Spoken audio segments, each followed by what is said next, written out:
Hello students, welcome to our YouTube channel VMC classes. तो पिछले part 2 हमने 33 questions complete किए थे। ठीक है, तो आज हम पार्ट 3 में कोशिश करेंगे कि इसके जो क्वेश्चंस है वो सारे कंप्लीट हो जाएं। तो चलिए स्टार्ट करते हैं। तो जो क्वेश्चन हमारे पास 34th, ठीक है, a vessel in the form of a hollow hemisphere mounted by a hollow cylinder. तो यहाँ पे एक बर्तन है, ठीक है, अर्धगोले के आकार का, तो जिसके ऊपर क्या है, एक होलो सिलेंडर, ठीक है, खोखला जो सिलेंडर बेलन है वो रखा हुआ है। तो सबसे पहले इसका हम डायग्राम बनाएंगे। ठीक है, तो एक हेमिस्फीयर बनाना है।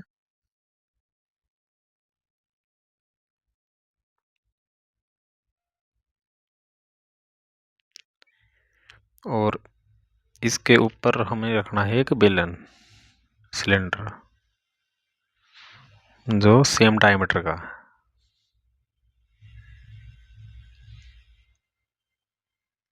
ठीक है, इस टाइप से है। अब आगे बढ़ते हैं हम। The diameter of the hemisphere is 21 centimetre. तो यहाँ पे जो डायमीटर है वो है 21 सेंटीमीटर। ठीक है, तो यहाँ पे हम लिख लेंगे डायमीटर इक्वल टू 21 सेंटीमीटर। तो रेडियस हो जाएगी 21/2 centimetre. And the total height of the vessel is 17। ठीक है, तो वेसल की जो टोटल हाइट है वो है हमारे पास 17 सेंटीमीटर। तो हमें फाइंड क्या करना है, find the inner surface area of the vessel. तो सरफेस एरिया हमें फाइंड करना है वेसल का। ठीक है, तो सरफेस एरिया जो है वो एक तो हेमिस्फीयर से बना है और एक सिलेंडर से। तो हमें ज़रूरत पड़ेगी जो सिलेंडर है उसकी हाइट की। ठीक है, एच। तो यहाँ पे हमें निकालना है एच। अब क्योंकि जो रेडियस है वो हमारे पास कितनी है, 21/2, यानी कि इसको हम पॉइंट में लिखे तो हो जाएगी 10.5 सेंटीमीटर। ठीक है, तो यहाँ तक जो डिस्टेंस हुआ 10.5। अब हमें फाइंड करनी है सिलेंडर की हाइट। ठीक है, तो जो टोटल हाइट है उसमें से हम जो रेडियस है यहाँ तक की माइनस कर देंगे, तो हमारे पास जो हाइट ऑफ सिलेंडर वो आ जाएगी। ठीक है, तो 17 माइनस 10.5, तो ये आ जाएगी 6.5। ठीक है, सेंटीमीटर। तो ये हाइट ऑफ सिलेंडर आ गई। अब हमें निकालना है सरफेस एरिया ऑफ वेसल।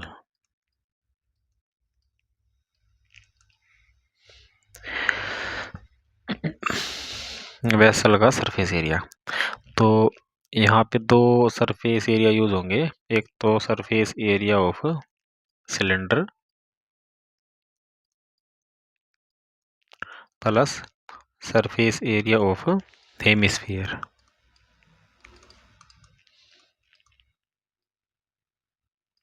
ठीक है, तो जो सरफेस एरिया ऑफ सिलेंडर है वो हो जाएगा 2πRH plus surface area of hemisphere 2πr²। तो यहाँ से हम कॉमन ले लेंगे, तो 2π और यहाँ पे हो जाएगा कॉमन, तो अंदर बचेगा H प्लस R। ठीक है, तो अब वैल्यूज हम पुट करेंगे। 2 मल्टीप्लाई पाई की वैल्यू हो जाएगी 22/7 और R की वैल्यू जो है, अब यहाँ पे हम फ्रैक्शन वाला यूज़ करेंगे 21/2 ब्रैकेट। अब H की वैल्यू है 6.5 प्लस, और रेडियस यहाँ पे फ्रैक्शन की यूज़ करेंगे। ठीक है, 10.5।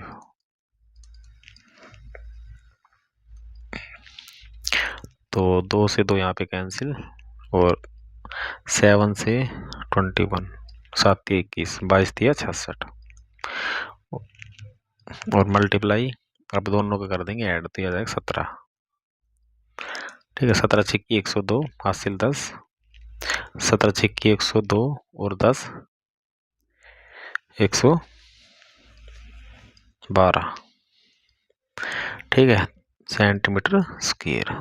तो ये सरफेस एरिया आ जाएगा वेसल का। ठीक है, इसमें डायग्राम जरूरी है, तो डायग्राम भी आपको बनाना पड़ेगा।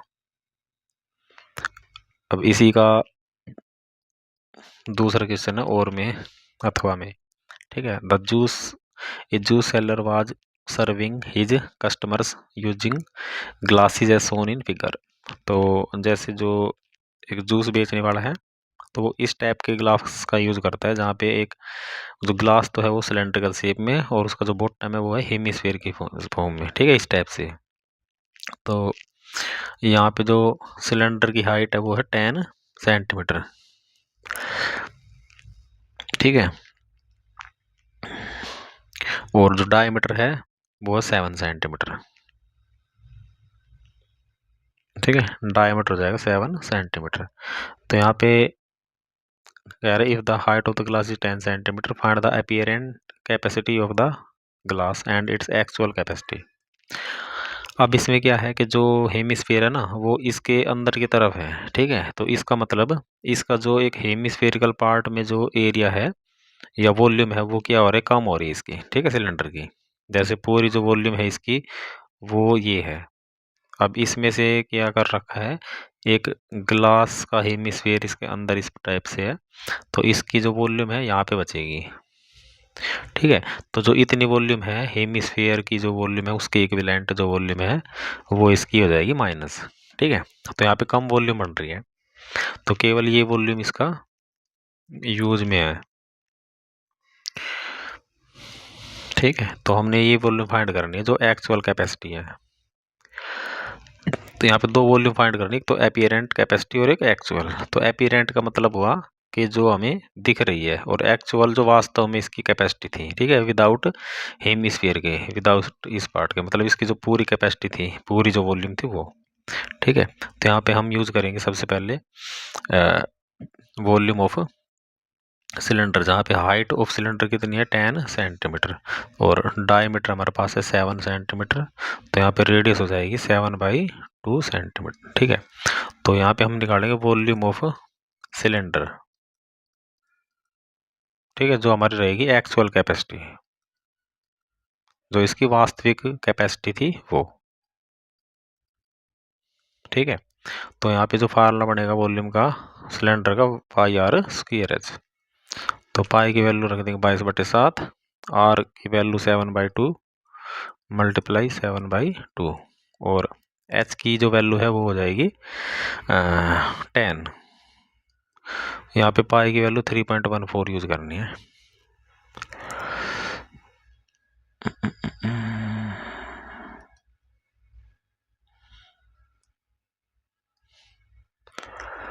इरेजर कहाँ गया?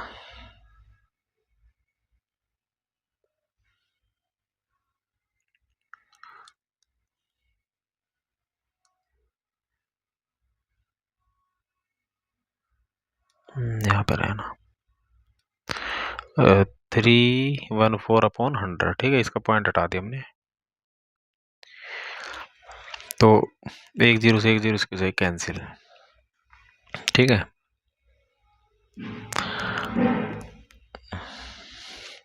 तो यहाँ पे इसके हम सोल्व कर लेंगे।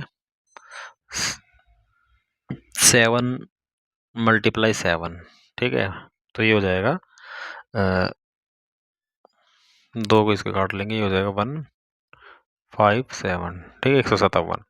अब इनकी हम मल्टीप्लाई करेंगे तो 157 की मल्टीप्लाई करेंगे हम 49 से। ठीक है, तो ये आ जाएगी 7693 अपॉन 2 और 020। ठीक है, तो अब इसको डिवाइड कर देंगे हम 20 से, तो ये आ जाएगा 384.65 सेंटीमीटर क्यूब। ठीक है, तो ये इसकी एक्चुअल वॉल्यूम है, यानी कि कैपेसिटी है ग्लास की। अब जो अपीयरेंट कैपेसिटी है वो निकालेंगे हम। ठीक है, तो इसमें क्या करेंगे, हेमिस्फीयर की जो वॉल्यूम है वो निकालेंगे सबसे पहले, तो इसको हम सिलेंडर की वॉल्यूम में से माइनस कर देंगे। ठीक है, तो वो एपियरेंट कैपेसिटी आ जाएगी, तो वॉल्यूम ऑफ हेमिस्फीयर।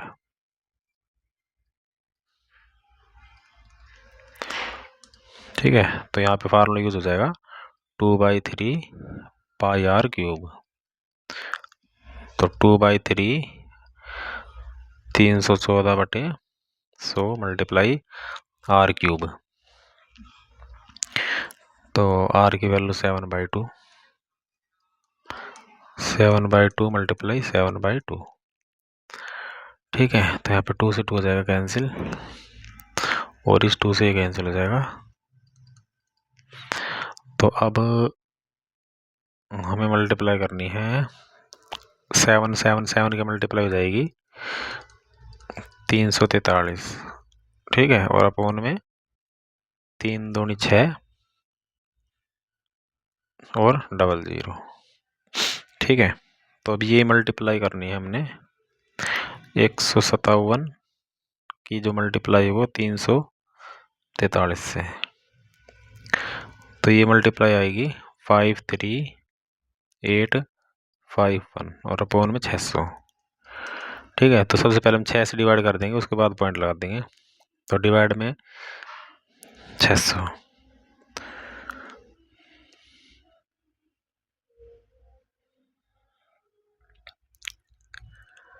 ठीक है, तो ये वॉल्यूम आ जाएगी 89.75 सेंटीमीटर क्यूब। अब हमने जो वॉल्यूम निकालनी है वो निकालनी है एपिरेंट कैपेसिटी या एपिरेंट वॉल्यूम। ठीक है, तो देयरफॉर यहाँ पे हम एपिरेंट वॉल्यूम निकालेंगे। ठीक है, तो जो एक्चुअल वॉल्यूम थी 384.65, इसमें से माइनस कर देंगे वॉल्यूम ऑफ हेमिस्फीयर।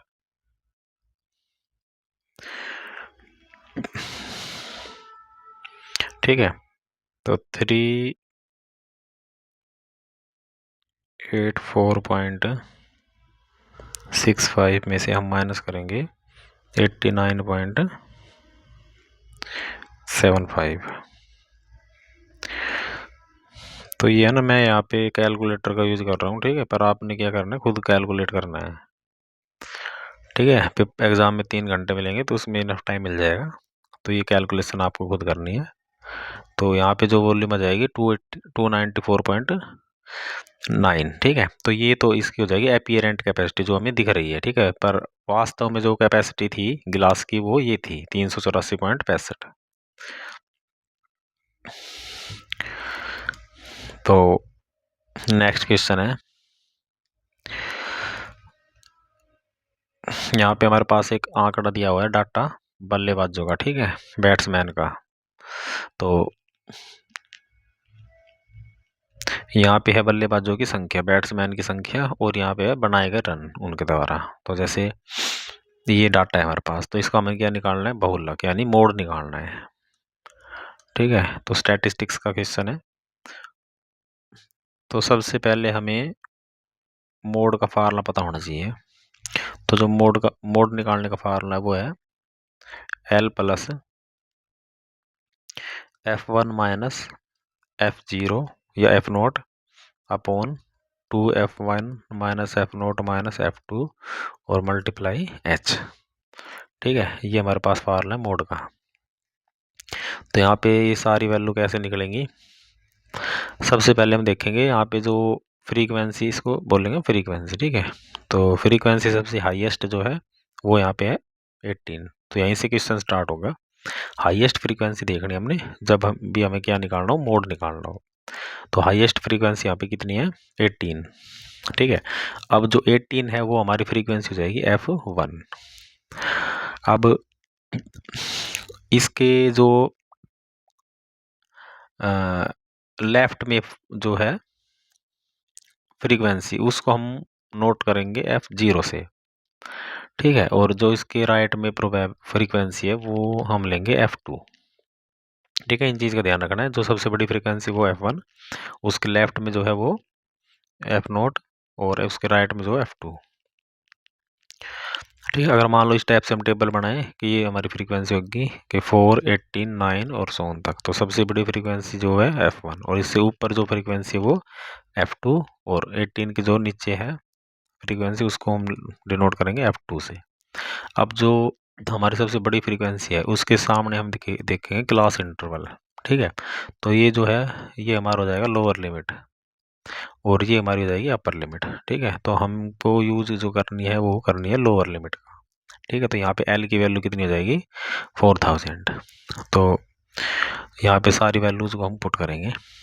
सबसे पहले लिखेंगे यहाँ पे जो F1 है वो हमारा हो जाएगा 18। ठीक है, F0 हो जाएगा 4, F2 हो जाएगा 9 और जो लोअर फ्रीक्वेंसी है वो हो जाएगी 4000। ठीक है, और H इनके बीच का डिफरेंस। ठीक है, ये हो जाएगा हमारा H। तो H की जो वैल्यू हो जाएगी वो हो जाएगी 1000। अब सारी वैल्यूज को हम पुट कर देंगे क्वेश्चन में फार्मूले में। ठीक है, तो L यानी 4000 प्लस F1 माइनस F0।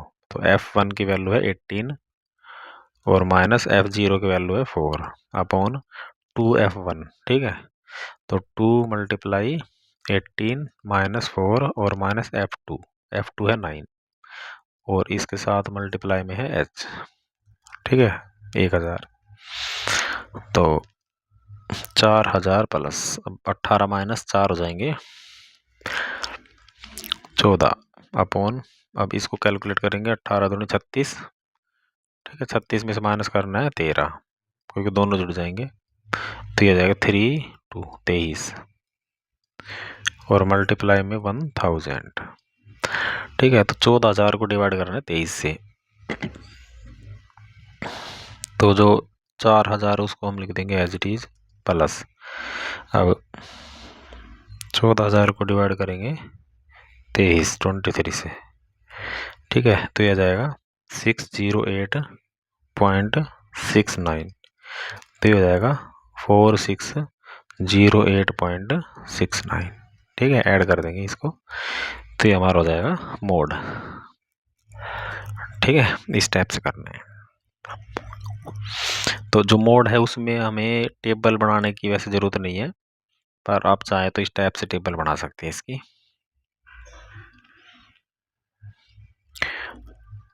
जो आंसर शीट है उसमें तो बनानी है। ठीक है, ये हमारा हो जाएगा क्लास इंटरवल, जो ये फर्स्ट लाइन है। ठीक है, ये जो बनाए गए रन है, और यहाँ पे हो जाएगी फ्रीक्वेंसी। तो जैसे क्लास इंटरवल हो जाएगा 3000 से 4000, इसी टाइप से पूरी टेबल लिखनी है और फ्रीक्वेंसी यहाँ पे हो जाएगी। ठीक है, क्योंकि 5 नंबर का क्वेश्चन है तो हर चीज़ लिखनी पड़ेगी यहाँ पे। तो नेक्स्ट क्वेश्चन देखते हैं।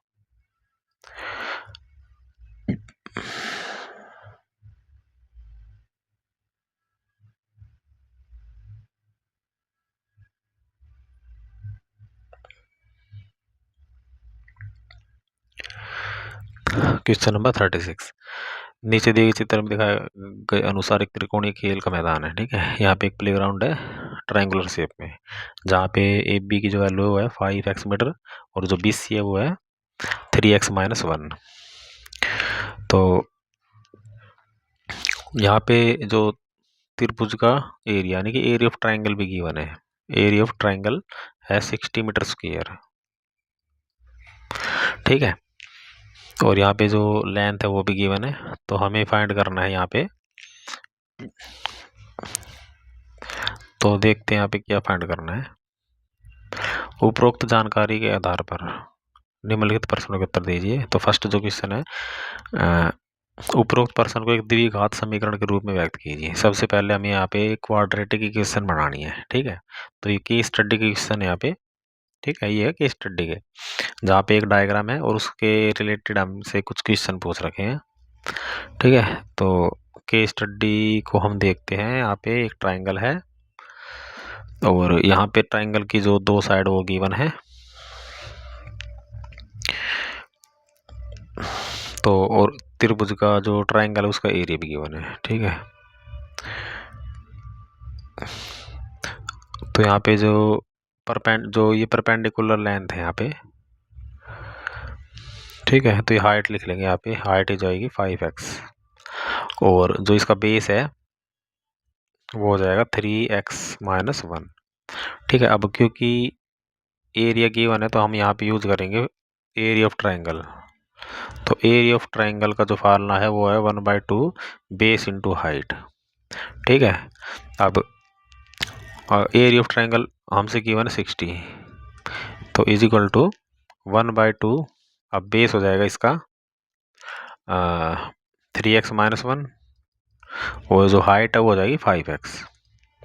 ठीक है, तो यहीं से हमारी क्वाड्रेटिक इक्वेशन बनेगी। 2 जो है वो चला जाएगा लेफ्ट में, ठीक है, 60 के मल्टीप्लाई में, तो ये हो जाएगा 120 इज इक्वल टू, अब इन दोनों की मल्टीप्लाई करेंगे तो 5x की मल्टीप्लाई करेंगे सबसे पहले 3x के साथ। ठीक है, तो 5 × 15 और x इंटू एक्स हो जाएगा x² और 5x की मल्टीप्लाई फिर 1 से, तो माइनस का 5x। अब कॉन्स्टेंट को भी इस साइड ले आएंगे या फिर इसमें से हम 5 को कॉमन ले लेंगे। ठीक है, तो या फिर सभी में से 5 को माइनस कर देंगे, तो 5 एकम 5, 5 × 3 = 15 और 5 दूनी 10, 5 × 20। अब 14 को भी यहीं पे ले आएंगे तो ये बन जाएगा 3x² और माइनस का x और 24 को इस साइड लाएंगे तो माइनस का 24 इज इक्वल टू 0। तो ये हमारा फर्स्ट जो क्वेश्चन है वो हो गया कंप्लीट। ठीक है, ये क्वाड्रेटिक इक्वेशन आ गया हमारे पास।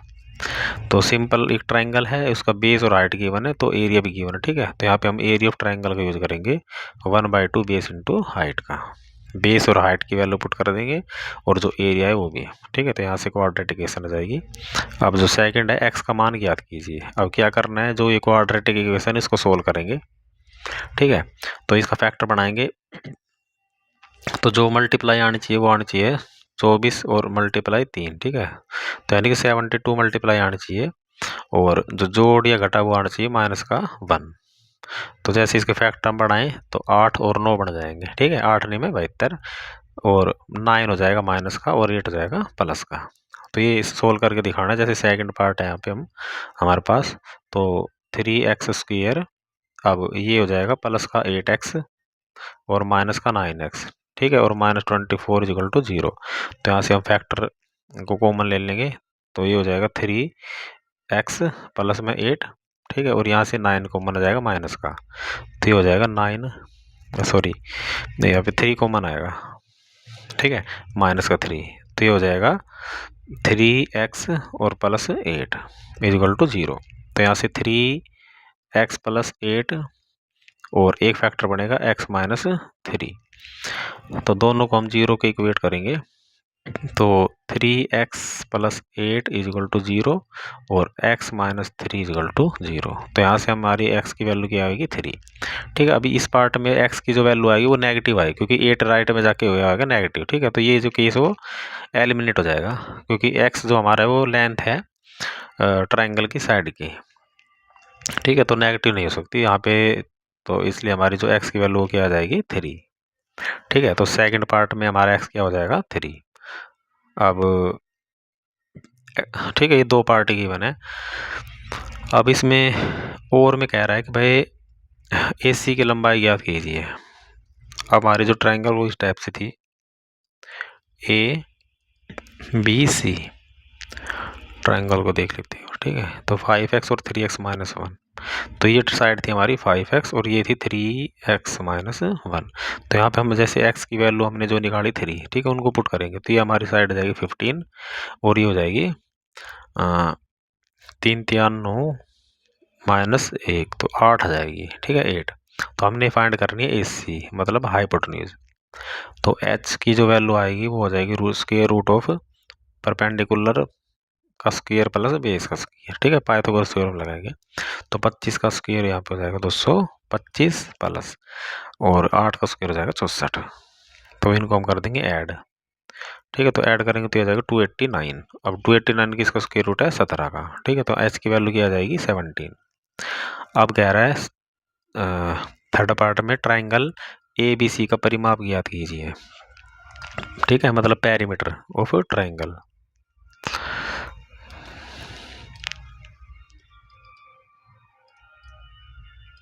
तो पेरीमीटर का जो फार्मूला क्या है, ए प्लस बी प्लस सी। तो तीनों साइड है हमारे पास, ठीक है, ए बी और सी हमने निकाल लिया 17। तो 15 प्लस 17 प्लस 8, तो ये हो जाएंगे 17 और 8 25, 25 को ऐड करेंगे तो ये हो जाएगा 40, ठीक है, सेंटीमीटर। तो ये हो जाएगा इसका पेरीमीटर, ठीक है। अब नेक्स्ट क्वेश्चन है, A chain of bicycle or belt around pulley are some real life illustration of tangents of circle as shown in adjoint figure। तो जैसे जो हमारे पास बाइसिकल है उसकी जो चेन है, ठीक है, तो एक दोनों धुरी के साथ इस टाइप से सेट है। तो अगर इसको हम कंपेयर करें तो ये एक तरह से, जैसे ये तो बन गया जाएगा सर्कल, ठीक है, इसको हम सर्कल देखें, और जो ये है ये हो जाएंगे इसके टेंजेंट्स एक फिक्स पॉइंट से, जैसे डायग्राम में बनाया गया है, ठीक है। ये सर्कल हो जाएगा और टी पी और ए पी दोनों क्या हो जाएंगे, टेंजेंट। अब क्वेश्चन को देखते हैं हम डायग्राम के आधार पे, ये भी केस स्टडी का क्वेश्चन है हमारे पास, ठीक है। फर्स्ट पार्ट में कह रहा है if T P equal to 39, ठीक है, टी पी तो ये 39 है, और ए पी तो ये है x square plus 3, x square plus 3, ठीक है, ए पी की वैल्यू। तो हमें फाइंड करना है वैल्यू ऑफ एक्स। तो अब क्योंकि दोनों टेंजेंट्स हैं, ठीक है, तो जो टी पी है वो किसके इक्वल होगा, ए पी के, तो दोनों की इक्वेट कर देंगे। तो यहाँ पे ए पी की जो वैल्यू है वो है एक्स स्क्र, टी पी की वैल्यू है 39 इक्वल टू ए पी हो जाएगा एक्स स्क्र प्लस 3। तो हमें यहाँ से एक्स की वैल्यू निकालनी है, तो 3 राइट लेफ्ट में जाके माइनस हो जाएगा, ठीक है, तो ये हो जाएगा 36, और यहाँ पे है एक्स स्क्र। तो यहाँ पे एक्स की वैल्यू निकालेंगे तो रूट में 36, तो ये हो जाएगा 6, ठीक है। तो यहाँ पे हमारी एक्स की वैल्यू हो जाएगी 6। अब नेक्स्ट पार्ट देखते हैं इसका, P T and P A are tangents to the circle from point P. तो यहाँ पे डायग्राम बना लेते हैं एक बार। जैसे हमारे पास ये सर्कल था और यहाँ से दो टेंजेंट, ये पॉइंट टी और ये पॉइंट है ए, ठीक है, ये हमारा हो जाएगा सेंटर।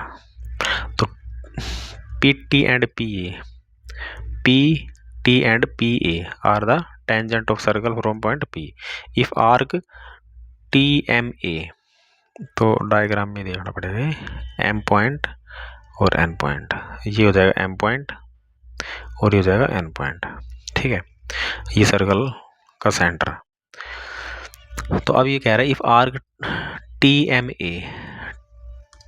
ए का मतलब ये वाली आर्क यहाँ से ये तक, ठीक है, ये वाली arc T M A subtend an angle 120 at the centre of the circle. तो जो ये आर्क है इस सेंटर पे कितना डिग्री एंगल बना रही है,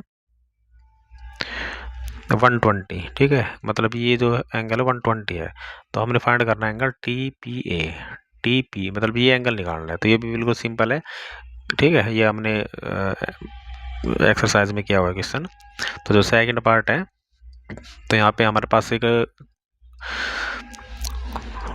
क्वाड्रिलेटरल बन गई ओ टी पी ए, ठीक है, quadrilateral O T P A. तो अगर हम चारों एंगल को जोड़ें तो कितना जाएगा 360, ठीक है, इनका सम। अब यहाँ पे 90 डिग्री एंगल है क्योंकि जो रेडियस है वो टेंजेंट के साथ 90 डिग्री एंगल बनाएगी। तो यहाँ पे हो जाएगा 90 प्लस 90 और प्लस 120 और plus angle T P A, ठीक है। तो इन तीनों का सम कितना हो जाएगा 360।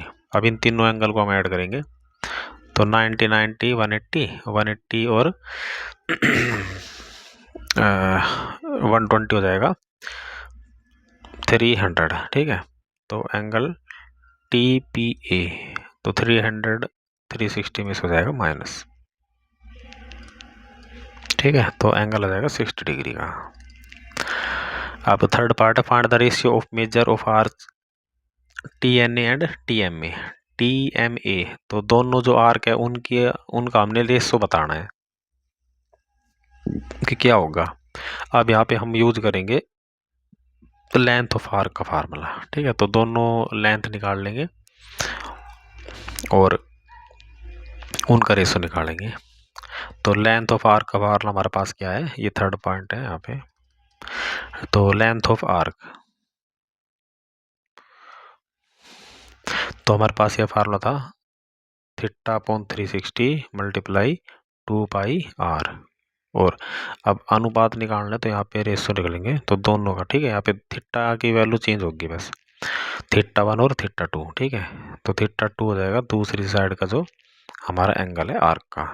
तो 360 और 2πr, क्योंकि रेडियस दोनों में सेम है तो यहाँ पे 2πr और 2πr कैंसिल, 360 भी कैंसिल। तो केवल जो रेशो बचेगा वो थीटा 1 और थीटा 2 का बचेगा। थीटा 1 मतलब TNA का जो एंगल बन रहा है, TNA। ठीक है, अब ये वाली हमने आर्क लेनी है तो मतलब ये एंगल देखना है। तो अंदर वाला एंगल कितना है 120, जो किसका है थीटा 2 का। और जो दूसरा एंगल हमारा बचेगा वो बच जाएगा 240। ठीक है, क्योंकि जो एंगल है वो उनका सम कितना आएगा 360, तो ये 240 बचेगा। तो यहाँ से 0 से 0 कैंसिल, 12 कम 12, 12 दूनी 24। तो 2:1 का जो है वो रहेगा यहाँ पे दोनों आर्क के मेजर के बीच में। ठीक है, अब नेक्स्ट क्वेश्चन। तो ये सारे केस स्टडी के आ रहे हैं। ठीक है, ये भी केस स्टडी का 5 नंबर का क्वेश्चन है ये भी। तो यहाँ पे कह रहा है 2 friends Sonia and Shruti have some savings in their piggy bank. Piggy bank मतलब गुल्लक। तो 2 फ्रेंड्स है सोनिया और श्रुति, तो दोनों सेविंग कर रही है एक ही गुल्लक में या फिर पिग्गी बैंक में। They decided to count the total coins they both had. तो अब दोनों ने डिसाइड किया है कि जितने सिक्के उन्होंने इकट्ठे किए हैं उनको काउंट करने का। They find that they have 61 rupees coins. ठीक है, तो ये हमें लिखना पड़ेगा। तो 60 जो 1 रुपीज़ कॉइन्स, तो 1 रुपीज़ कॉइन्स कितने उनके पास 60। ठीक है, और 2 रुपीज़ कॉइन्स कितने हैं 42। तो 2 रुपीज़ के कॉइन्स कितने हैं 42। इसी टाइप से 30 है उनके पास 5 रुपीज़ कॉइन्स, तो 5 रुपीज़ कॉइन्स है उनके पास 30। और रुपीज़ 10 के कॉइन्स है 35।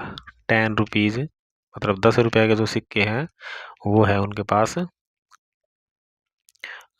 35।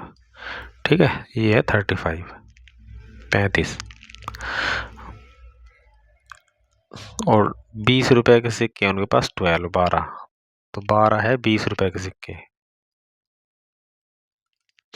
ये हो गए। तो now they have said to Saloni their another friend. तो उनकी एक दूसरी फ्रेंड है सालोनी, उससे वो कहती है to choose the one coin randomly. अब इनमें से कोई भी एक सिक्का चूज करने के लिए कहती है।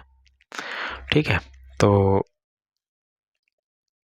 अब इसी के बेस पे हमने क्या करना है, ये क्वेश्चंस के आंसर देने हैं। What is the probability that the coin chosen is 2 rupees coins. तो उसने मान लो जो सिक्का चुना वो 2 रुपये का सिक्का था। ठीक है, तो उसकी प्रोबेबिलिटी निकालनी है। तो प्रोबेबिलिटी निकालेंगे हम 2 रुपये के सिक्के की। ठीक है, तो फार्मूला हमारे पास बनेगा नंबर ऑफ फेवरेबल आउटकम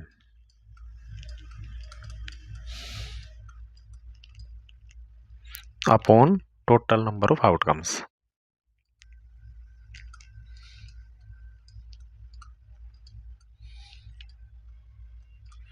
ठीक है, फेवरेबल आउटकम मतलब जिसकी हमने प्रोबेबिलिटी निकालनी है।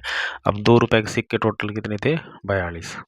ठीक है, और टोटल आउटकम मतलब अब टोटल को काउंट करेंगे कितने आएंगे। तो हो जाएंगे 2 2 4 और 5 9, 6 और 4 10 और 3 13, 13 और 3 16 और 1 17। तो 180 179। ठीक है, तो अपॉन में हो जाएगा 179। तो ये कटते काट देंगे, नहीं तो एच डी छोड़ देंगे। ठीक है, तो एज इट इज रहेगा। अब सेकंड पार्ट, ये फर्स्ट पार्ट था, अब सेकंड में करना है what is the probability that the coin chosen is not a 5 rupees coin. तो नोट 5 रुपीज कॉइन, ठीक है। तो सबसे पहले क्या करेंगे, 5 रुपीज के जो कॉइन है उसकी प्रोबेबिलिटी निकालेंगे, पी ऑफ 5, ठीक है। तो यही फार्मूला यूज करना है। अब हम यहाँ पे लिखेंगे 30 और टोटल कितना था 179। तो ये भी नहीं कट रहा, तो अब हमने निकालनी है नोट 5 की, ठीक है। तो यहाँ पे डैश लगाएंगे, ठीक है, या फिर हम लिख देंगे नोट, इस टाइप से लिख सकते हैं, या फिर पी ऑफ नोट 5, ठीक है। तो क्या करेंगे, अगर नोट या डैश आए तो फन में से हम प्रोबेबिलिटी घटा देंगे 5 की, ठीक है। फार्मूला हमारे पास, तो फार्मूला क्या था, फार्मूला हमारे पास ये है, probability of E is equal to 1 minus probability of E dash. तो अब ये 30 अपॉन 179 को माइनस कर देंगे एलसीएम लेके, ठीक है। तो ये आ जाएगा 179 माइनस 30 अपॉन 179, तो 9 और ये जाएगा 149 और 179, ठीक है। तो ये प्रोबेबिलिटी आ जाएगी नोट 5 रुपीज कॉइन की। अब थर्ड है, what is the probability that the coin chosen is either 10 rupees और 20 रुपीज। अब यहाँ पे जब इस टाइप से पूछे कि बीच में और आए, ठीक है, तो दोनों की प्रोबेबिलिटी निकाल के सम करना है, ठीक है। जब और आए तो क्या करना है, दोनों की प्रोबेबिलिटी निकाल के उनका सम, ठीक है। और का मतलब क्या होता है, सम। तो यहाँ पे हम थर्ड पार्ट में क्या करेंगे, प्रोबेबिलिटी निकालेंगे 10 रुपीज़ कॉइन की। तो और तो 10 रुपीज़ के कॉइन हमारे पास कितने थे, 35। तो 35 अपॉन 179 और प्रोबेबिलिटी निकालेंगे 20 रुपीज़ के कॉइन की, तो वो हमारे पास थे 12, तो 12/189, ठीक है। अब प्रोबेबिलिटी हमने निकालनी 10 और 20, ठीक है। तो मतलब दोनों का सम करेंगे, तो 35 अपॉन 179 प्लस 12/179, ठीक है। तो इनको ऐड कर देंगे, ऐड, तो हो जाएगा 47 अपॉन 179। तो ये प्रोबेबिलिटी आ जाएगी। अब इसके और पार्ट में क्या कह रहा है, what is the probability that the coin chosen is less than 10 rupees coin. तो लेस देन 10 रुपीज कॉइन का मतलब क्या है कि हमने उन सभी कौन सिक्कों की प्रोबेबिलिटी निकालनी जो 10 से क्या हो, कम हो, ठीक है। 10 से कम, तो कितने सिक्के हैं, 1 2 3, तो इन तीनों को हम काउंट कर लेंगे, ठीक है। तो ये हो जाएगा 2 और 31 32 आ जाएगा। तो यहाँ पे हम प्रोबेबिलिटी निकालेंगे, probability of coins less than 10, ठीक है। तो फार्मूला वही लिखना है, favourable outcome upon total outcome. तो फेवरेबल आउटकम हमारे पास हो जाएंगे 132 और अपॉन में टोटल आउटकम हो जाएगा 179, ठीक है। कंप्लीट करना है, फार्मूला लिखना है और उसके बाद हमने प्रोबेबिलिटी लिखनी है।